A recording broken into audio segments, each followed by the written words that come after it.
This is The Wandering Druid by Jonah Andrist. An introduction to this free audiobook production. I am the writer of this work and have no training in voice acting. As such, instead of stumbling through pretending I can do character voices for the dozen characters with speaking lines with zero training and no real interest in becoming a full-time voice actor, on my part, I have elected to simply add pronoun descriptors like Francis said and Spliff said at the end of lines, for which they would clutter the text on the page. The Wandering Druid. Chapter: An Unusual Acquaintance. He emerged from the woods disoriented from his days of hallucination. He had failed to transform into a beast. But he was also in good spirits, as if a great burden had been lifted from his shoulders. He gently brushed the effluvia of the forest from his wild beard and hair, and looked for signs of a road which might take him to town. He had been wandering for 8 rotations of the seasons, gathering the right combination of hallucinogenic venom, herb, and seed. Now he was right back where he started, following his nose and wandering towards his next meal. With the burden of destiny released, he felt hollow. He discovered something fundamental about his mind. Fundamental and simple. How dumb he was to take such a long journey to realize what everyone knew intuitively. To transmogrify into a beast, his consciousness would become that of the beast. If he had transformed, there would be no coming back. A leopard or grizzly bear had no interest in being a man. His mentor, Melilin, had been right all along. Maybe Melilin's disagreements had been too kind. If Melilin had been rude to Francis, he might have saved him years. But one could no more save time than save character, and who he was to become needed this journey. For the past 8 years he'd carried no metal, including coins. He adjusted the pack on his back and heard the familiar rattle of 2 small wood cups inside his ironwood kettle, the only possession for which he held bountiful affection. It felt good to find the grooved path of road and let his mind relax from the vigilance needed for each footfall through the brush. Francis even took off his leather boots and let his bare feet mold into the dirt and still damp from the night's rain. He'd woken chilled and the sun felt doubly good. Good, and maybe this was always his real life, walking in the sun. Clarity wasn't necessary, this was his big blunder. The lives of plants had convinced him, Melilin and every other druid first, and then him, through stacks and stacks of books, that every natural thing could be categorized, given a purpose, a series of purposes which decided life. This twisted purpose through category, Francis scolded himself in a gentle way he often did without real consequence. It was all just something to do. He looked behind at each impression of his feet in the dirt, so similar and fleeting. Wandering, he had chosen this life. The wanderer. Nobody wanted to give him any credit, and they were right. Seeing in his mind all the failures, all the wrong turns he'd taken to get the herbs and toad venom he needed to finally trip down into the bottom of self. More than ever, he knew it was all for naught, and yet it all felt good. Or it felt good to have clarity again become unclear. The wandering druid needed mystery, needed something which could be uncovered, like when hunting for mushrooms, turning over logs. He hoped there was always another log to turn over inside him. How he could accomplish that today was by dealing with this hollow feeling. He was going to wander into the first inn he came across and drink as much beer as he could finagle. The opposite of hollow, bloated and cheerful. Seeing the long grasses beside the road turn into fields of purposeful crop, Francis allowed himself a sliver of excitement on top of feeling good.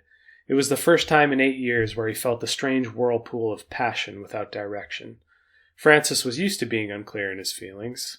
Not knowing was allowing for questioning, and asking questions was how he stayed vigilant of his feelings. But this combination of excitement and emptiness almost scared him. The desire to have fun was often when he got in the most trouble. Francis sat at a table in the dining area of the local village inn. Smoke was trickling out of the corners of the large fireplace where meats were being slowly smoked on the inside of the chimney. The beer was doing its work of filling in the hollow feeling in his belly, and his mind was thusly thinking very pretentious thoughts, despite his poverty. He was wondering to himself if it didn't actually hurt a little bit to be too smart. the mind burning for connections. One might presume the effect of intelligence was only a manifestation of an overactive mind. It would explain the phenomenon of smart people being self-destructive. Destruction they could understand as rationally bad, but perhaps they couldn't quite grasp what it was to not always be in psychic pain. Or, alternatively, feeling nothing at all when the apathy was compelled to take over. Francis smiled to himself, looking at this thought from a distance through the glossy haze of the dining room. It was an absurd thought. Maybe true, or maybe it was just the residual effects of his trip, which had his brain tinkling and twinging. In any case, it was starting to feel good to be slowed down. Happiness at being nothing. The only problem was what he'd traded for in foraged sustenance was not much beer. 2 small kegs of ale, each about the size of 4 fists. And he was tipping the final swallows of his first keg into his mug. The barroom was modestly busy for the early afternoon, some older people stopping in for meals of plain boiled potatoes and dry hunks of smoked meat. Francis could smell in the air some type of radish sauce, which seemed to be the local spice of choice. He had yet to pry open the lid on his second keg. Francis had been watching, from the corner of his eye, a gnome who was drinking alone. He was also drinking beer from one of those local small kegs and looking through a book, which he would occasionally pick up, read for a moment, and put back on the table. He had a little pipe, which Francis noticed he was both intensely focused on and yet, picking his book back up, would often puff on the pipe even if it wasn't burning and the gnome didn't seem bothered. Eventually he'd tap out the ash on the floor and refill the pipe like it was a task of great beauty and finesse. Francis wasn't sure if the gnome wanted company or would be good company, but he was taking a calculated risk. If he brought over the keg and offered to share, the gnome would be obliged in turn to offer a keg to share. So Francis wouldn't be out any beer. At best, the gnome might purchase another keg, and by then they'd be proper drunk. At worst, the gnome might outdrink him and finish mugs faster than he, taking more than his share, but Francis doubted this. He was 4 times the gnome's size, after all. Finishing his mug, Francis walked over to the gnome, his second keg under arm. Immediately, the gnome fixed his eyes on Francis walking over and said nothing, asking without speaking. "I was wondering, sir," Francis asked, "if you'd like to share this keg with me. I've been out in the woods many days, and I feel a little conversation would do me good." Francis said this and was surprised by the truth of it. Did that make him more selfish or less selfish than his original machinations? The gnome pondered him for longer than normal, but Francis had the first keg in him and felt in touch with his learned patience. His question had not been ambiguous.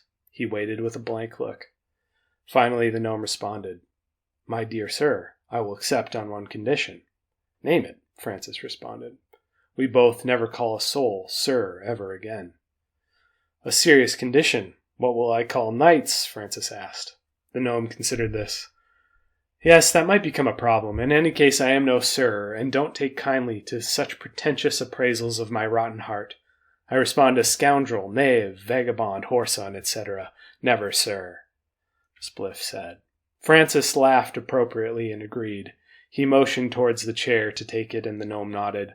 Francis put his keg on the table and gestured towards the book, which had been left face down. "What have you been reading?" The gnome called Spliff shrugged. "It's just some old book of gossip and transaction." Francis raised his eyebrows. He liked looking through any type of book. He picked it up without permission. "What were you hoping it was?" Francis asked as he began to flip through the pages. The gnome refilled his mug from the last of his keg and seemed to ponder this question for a long time. Finally he said, "An interesting thought, that one often hopes for something else other than the thing itself." The book was a mystery to Francis. It was written in a script he was only vaguely aware of. Yomish, presumably. He put down the book. "Books are odd things, aren't they?" Francis said, mimicking and appreciating the gnome's philosophical demeanor. "They might contain the secrets of the universe, but most of them offer really nothing at all." Francis popped the top of his second keg with a dowel which hung down from each table on a sturdy piece of twine, and continued talking. "My suspicions over these past few years have been magnified tenfold in my thinking. Just yesterday, really. Every teller of tales is a liar. I don't mean in the literal sense. I mean in the metaphorical way that even if they went somewhere and learned something, they've returned. They've come back. They never left in their minds. What they know was never finished. If it was completed in that place, they would have no need to return, to tell the tale to anyone. Even as he said this, Francis wasn't sure what he was speaking about. He was talking about himself, like most words a human uttered, talking to find the thing which was actually bothering him emotionally. The gnome called Spliff liked metaphorical language, the language of codes. The language of codes felt like his true native tongue. He said nothing, however, waiting to see if the human continued, which Francis did as he ladled himself another mug of beer. The best one can do is leave and return to many different places. In your tales, you will still be a liar, but a more well-rounded one, and aware of your lies. The word lie was all the gnome could focus on. In Yomish we have a saying. I have to translate in my head. The return on your investment when you deposit the truth is worth more than all the silver in all the mountains. That's an awful lot of silver, Francis responded, drinking his beer heartily. We gnomes have a complicated relationship to wealth. The books of my forefathers were books written by ex-slaves. There's another famous saying that goes, "You do not sleep better on a bed of gold." Though a blanket of fine furs certainly does hold warmth better, Francis responded. The gnome called Spliff nodded to this, and finally they had formal introductions. These formalities of sharing names put a damper on the initial energy of conversation, each having to inwardly acknowledge they were still strangers and had not, in fact, known each other for many years. The only recompense for a conversation was to straightforward procedure. Francis asked Spliff what he was doing at this inn in this nowhere town. Spliff, like all creatures, had a backstory of each individual choice which led to this moment, but what he really felt was he didn't know why he was here. He tried to say this out loud in so many words, leaving out the pertinent details of what he needed to disappear from his thinking. The detail most conducive to explanation being a room at this inn, far from any major city, was quite cheap. Francis nodded, seeing that the gnome was not eager to talk about his story. Francis happily spilled into his own, beginning with the day's previous events, seeing animals cycling across his countenance and being unable to choose, sticking his head into the water, and realizing if he was to transform, it would be fascinating to explore the ocean. The story of his life spilled out of him with no interruption from the gnome, who only broke the concentration of his listening while focusing on refilling his pipe. Francis confessed he wasn't sure what he was going to do next, but this way of thinking was the obligation for a wandering druid. It was a requirement to get lost sometimes. Though the word obligation didn't really apply in his case, that was the whole point, to be outside of obligation. To be truly obliging to everyone is to have an obligation to no one and thusly able to oblige little whims of nature. This is why, for a wandering druid, the romance is to become a beast and not tame beasts, because every tamed beast was now an obligation. As Francis's mouth dried up and he took a break in talking, taking swigs of beer, Spliff made a comment about his tale. What he had seemed to pick up on most was the idea that his mentor, Mellowlin, had not believed in Francis's ability to transform. A detail Francis had not considered as being particularly relevant. He barely remembered including that part in his story. That was just Mellowlin, who he was. But before Francis could clarify, he had to agree with the gnome's appraisal. It's true, he didn't believe in me. Why even teach if you're not going to believe you can have a positive effect? Spliff asked, not asking, and taking a cold, smokeless puff on his pipe. Francis's talking engine was running now, and he could have spoken on any subject. Well, he didn't not believe in me, he didn't believe in the possibility, which had nothing to do with me. And he was right, in a way, just as right as I was. What I'm saying to you, the gnome poked the pointy end of his pipe at Francis in a way which made him seem older than Francis had previously guessed. When one teaches, one cares about the ideas, sure, but they are teaching the person. They are believing in the individual to not only know what is being taught, but to exceed them, because the true act of teaching is to accelerate the learning process, which took them so many years to understand. So now the pupil is ahead of where the mentor was at their age, and the pupil's ideas will be thusly more advanced. It should be a natural inclination in this process, then, to trust that some of the ideas the pupil chooses to follow will look a little strange or crazy. But if one is engaged in the process, the mentor should trust that they've done an adequate job and should be excited for this advancement in the field. Francis liked the sentiment of this, but did not immediately agree or even understand. For the Druid, I don't think knowledge works that way. Linear. He stretched his arm forwards to accentuate the word. So how does it work? Spliff asked, relighting his pipe with the thin wood punk he stuck in the candle. A good question, Francis complimented, and I trust you to be responsive if I try and explain this truly. He paused and drank beer to gather his thoughts. Some knowledge is direct, which plants are healers, which killers. Sometimes killers can be healers, so it gets complex, but that's not linear knowledge. It's a bit here, Francis poked the air over his head. A bit there, he pointed across his body. It's all over the place, he waved his arms. Spliff nodded in understanding. Francis continued. Learning those things is circular, seasonal. Mellowlin used to tell me this story about a hedgehog he watched. He was hanging out under a plum tree full of fruit. Every so often a ripe plum would fall and the hedgehog would get up and eat the plum and then return to his spot and wait for another plum. And he talked about this old fable about the fox who was wily and knew all kinds of tricks, stealing bird eggs, which made it enemies with the birds, baring his teeth, which never got it any friends but protected its foxhole. The fox knew a lot of different things. Yet it was all unnecessary for the hedgehog. All the hedgehog needed to know was one big thing. Eventually the tree would drop another plum. So, which is the Druid like? Spliff wondered. Well, I can't speak for every Druid, Francis said. The gnome took a sip of beer and puffed his pipe. You can't live waiting for fruit to drop.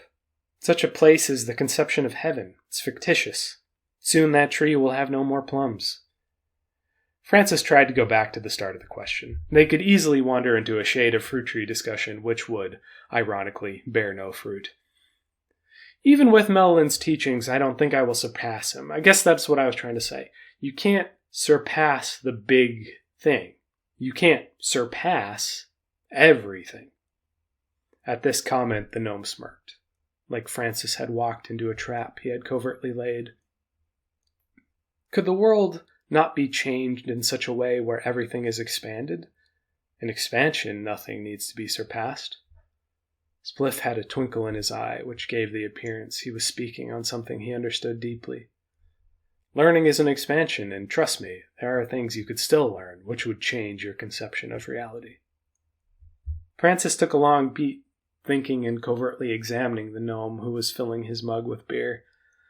Spliff was definitely older than he had first guessed. Probably he had a bias about associating small stature with youth, which crept into his brain before he had a moment to correct it. Spliff had curls of gray nested within the other curls on his head. The curls looked vivid and springy, like the gnome had some vanity about them and still curated his curls lovingly. Francis, bolstered by the beer, proclaimed it was his duty as a wandering druid to listen to as many stories as he could hear, and it sounded like this gnome had a good one. He could tell this gnome called Spliff needed more encouragement, but as Francis racked his brain, he found it sluggish. Why did he want to hear the story? Francis's reality had been expanded, but this had no practical effect on his life. He was, in fact, disappointed that his knowledge wasn't really worth anything. What a monumental waste of time. He supposed one could keep being expanded in such a manner that all it did was continuing to confirm about how much one had yet to know. The curse of having to continue to know. Francis felt sad. The gnome didn't immediately speak, and Francis was quiet, finally feeling the downer effects of his alcohol consumption. They sat together in silence. The gnome called Spliff at that moment found something trustworthy and endearing about Francis's faraway expression. You ever think on how people will talk about you when you're dead? Spliff began. He took a sip of beer, and it went down the wrong pipe, so he coughed and spluttered. The vulnerability, the frailty of the body to even stay alive in the fight against liquids was funny, and he continued talking in good spirits. I always figured I could change myself to fit what other gnomes wanted, but then I realized I don't care how the gnomes will talk about me when I'm dead, so why should I care about changing?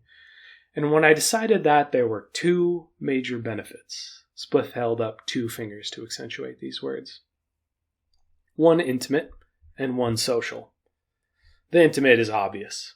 The freedom to not care about the things you can't change, that should be obviously beneficial. But more importantly, here he got conspiratorial. More importantly, I stopped doing a bad thing I had been pursuing because I realized I'd only been doing it to secure a reputation I didn't actually care about. To put it even more simply, Spliff continued, his 2 fingers held in the air as if he'd forgotten he'd raised them. When I cared, I was a villain. When I care, I'm likely to do more harm than good. Francis shrugged. It's probably true of everyone. He found the sentiment logical, banal even. You make me think of the word benevolence, Francis continued, filling up his mug from the keg he'd drunk almost entirely himself. Good and evil are in an eternal conflict, but benevolence is outside the struggle. You might say to fight for something is noble and good, but the fight for always includes the fight against. You're fighting, period. And that there will always be crossfire. Confirmed in theory, for what seemed like the first time in his life, Spliff felt profoundly friendly and offered to buy them both dinner. Francis agreed, admitting to his poverty. He also snuck another small keg of beer into the order. Together they ate and drank merrily, getting occasional sidelong looks from the locals who generally didn't fraternize with gnomes not being native to this part of the continent and reluctant travelers, with good reason. Spliff had been getting these looks ever since leaving his mountain home and was used to them. But as he got deeper into his feelings, these looks of distrust made him homesick. Having a bit of friendliness made the homesickness even worse because it reminded him of what his life might be like. Not so lonesome all the time. But this was a romantic, drunken idea of his home, not messy reality. Still, in a fit of camaraderie, he declared that Francis should see his home. They should go together. He'd been gone far too long. If Francis really didn't know what he was going to do next, to see the great city Ionata would not be a waste of his time. Francis agreed, in the spirit of drunkenness, but also it was true. He literally had nothing better to do. His enthusiastic agreement solidified the idea for Spliff. Hell, it'll be an adventure. Spliff felt this, truly, cheersing mugs with Francis. It felt like an adventure to have a friend again. Chapter: Multitasking Emptiness. In the morning, the 2 new compatriots met for a breakfast of eggs and onions cooked in beef tallow. Neither was as keen on the adventure as they'd been with the liquid courage in their bellies. Francis recognized this and asked Spliff to purchase them a wineskin to drink as they walked. Francis had assumed they would be walking because that's what he had always done, but the gnome gave him a sidelong look. With these short legs? Seated on the bench of Spliff's cart, Francis felt princely.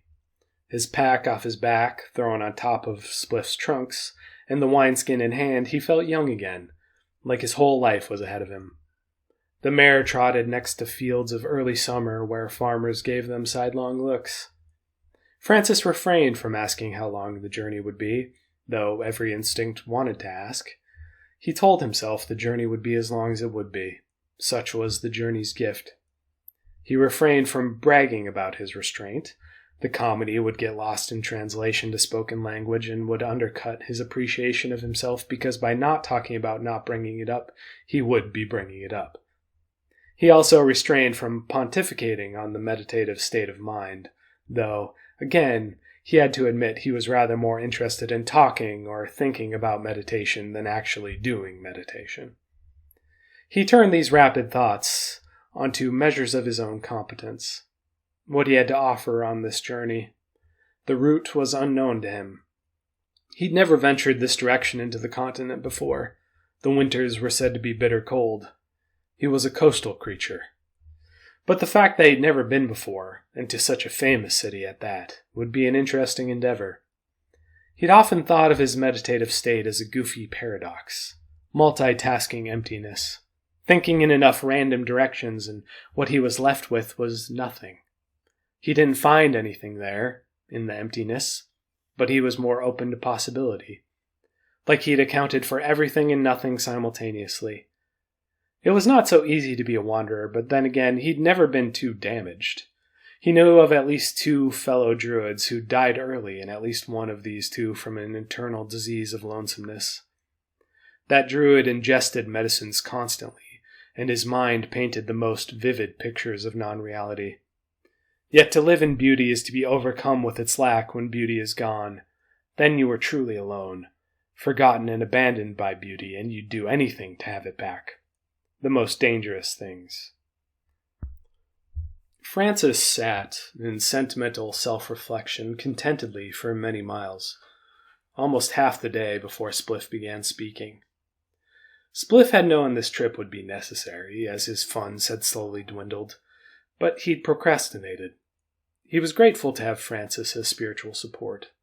He was worried about the corrupting power of the city, turning him again into one of those dangerous gnomes who cared too much. Spliff began by telling the city's history, and then his own story, in that big, hard place.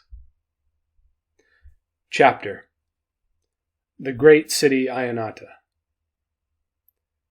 The city of Ionata was founded, many centuries ago, as the stories go, by a group of gnomes freed from their bonds of slavery by a wizard. The wizard Falcior led them for months to a mountain. In this mountain he believed there to be a large deposit of metals which he'd been studying and discovered if they were heated and combined, materials inside which he called ions could fuse and create hard structures, harder than rock. The wizard was good and just and believed small stature should not be held against these beings. Falcior showed them how to protect themselves by heating and shaping metals for armor and blades. They developed picks, which helped them dig deeper into the mountain. In the outside world, at that time, pointed tips for arrows were still made of rock, and while a rope sling could be precise and deadly to a non-armored creature, with metal armor they were rendered quite useless. The wizard advised that the gnomes strengthen their position because he knew eventually these secrets would work their way out into the world. By the time of the wizard's death, the city of Ionata was the best guarded secret on the planet. Soon, of course, commerce followed as gnomes perfected their craft and had plenty of excess goods which they knew would be highly coveted by the outside world. Also, the deeper they got into the mountain, the more exchange they needed. Perishable foods needed to be shipped in to support a growing population of non-farmers. Ionata grew continuously. By the time of Spliff's birth, there were 12,000 permanent residents either living in the mountain or in the town outside. For 3 centuries they had laws and a council. The northern side of the mountain had panes of glass painstakingly installed until a glass half-dome was finished to let in natural sunlight. This upper part of the mountain became where all the wealthiest merchants and lawmakers resided. Many of the merchants now being men and elves who made fortunes trading perishable goods for gnomish weapons. These others were still outsiders to the larger population of working gnomes who lived on the slope ascending to the dome. Spliff was born with many surnames. It was a tradition in Gnomish to have long names formally, but to only use them in record books. Names repeated through generations. What one might call nicknames were the common daily practice, and it would have been very strange indeed to use one's formal name, like insisting on referring to oneself in the third person. A nickname, or you might call them first names, Spliff tried explaining to Francis, who didn't seem to be understanding why this detail was important to the story, was given some years after birth. Spliff had been born in the middle of Gnomish society. His father performed maintenance and laid new mining cart tracks. His father had been able to send him and his sister to school up in the dome, but so doing had sacrificed many personal comforts and held it against his children that they needed to show the promise of his sacrifice. Spliff did show great aptitude in understanding the complexities of metal and ore. At a young age, if a gnome showed the inclination, they went to a special, highly selective set of classes where they learned solution, distillation, rectification, commixiation, etc., the 12 sacred leaves on the tree of alchemy as taught by Felsior. Later, Spliff even understood the more complex, theoretical ideas about how ions worked. Spliff, like Francis, was taken on by a mentor, a busybody gnome with thick eyeglasses. For many years, Spliff apprenticed under him and did testing for impurities in the metals, so Ionata only shipped out arms of the highest quality. It was mind-numbing work, really. Spliff disliked going to the workshops of gnomes grumpy to see him coming, and found every excuse to go explore the mines under the pretext that he'd be testing veins before they were excavated. There was a shaft which had been permanently boarded up because of a fire. Legend had it the fire started spontaneously and burned deep, trapping many miners and taking many lives. It was supposed a demon lived in the shaft, but Spliff had surmised from his alchemical readings all things began from stone, even fire. They didn't need to be anything magical about it. Over the course of a couple evenings, he enlisted his childhood friend Keppo, a carpenter, to help him break through the barrier and create a hidden door so he could slip in and out of the shaft at his leisure. Keppo never really understood the point, but Spliff paid him and Keppo didn't question it too much. During breaks and free time, Spliff used solutions to test rock samples from this boarded-off passage. Mostly his findings revealed nothing of note, but after a year of casual testing, he decided to soak a piece of ore in an acidic solution, and out of the rock he could see a faint blue glow. Further testing deepened Spliff's belief that the ions inside that rock could be understood as having exceptionally reactive properties. Like under the right pressure and circumstance, the strike of a miner's pick could have turned it into flame, which potentially solved the mystery. Miners just needed to be wary of rocks of this type, and further tragedy could be prevented. Spliff took this discovery to his mentor, who gave him nothing, not a kind word or glance. Though he did question whether Spliff had been using his time correctly and wasn't stealing from him to do personal projects, wasting resources on foolish ideas to explain things which were already known. Spliff was defeated after being chastised. What hurt the most were his intentions being inherently questioned, which had the side effect, positive or negative, of making Spliff really question his intentions for the first time. Did he care about the miners? This job? He hated his mentor and spent hours walking aimlessly and brooding.